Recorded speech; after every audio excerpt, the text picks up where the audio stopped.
2022 সালে জাপানের সাথে জার্মানির খেলা ফিফা ওয়ার্ল্ড কাপ 2022 ওই খেলায় জিতেছিল জাপান। লক্ষ লক্ষ মানুষ খেলা দেখতে যায়, তো এত ডাস্টবিনও তো নাই। তো যারা ডাস্টবিনে জায়গা পায় নাই, তারা এই যে চকলেটের প্যাকেট, পানির বোতল, চিপসের প্যাকেট তারা এদিকে সেদিকে রেখে দিয়েছে। জাপানের ভক্তরা, জাপানের ফলোয়াররা as a part of their celebration তারা খেলার পরে পুরো স্টেডিয়ামের সব ময়লা আবর্জনা ক্লিন করে তারপরে বিদায় নিয়েছে।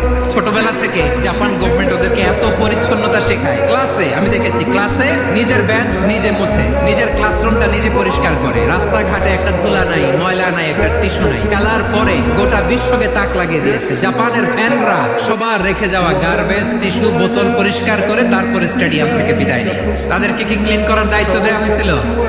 তাদের আকল, তাদের সিক্স সেন্স তাদেরকে বলেছে। চিন্তা করছেন? তার মানে জাপানিজদেরকে যে গ্রুমিং করে শেখানোর মাধ্যমে পরিচ্ছন্ন বানানো গেছে। ওরা যেমনি মানুষ, আমরাও মানুষ। আমাদের সন্তানদেরকে শেখালে তারাও পারবে কিনা?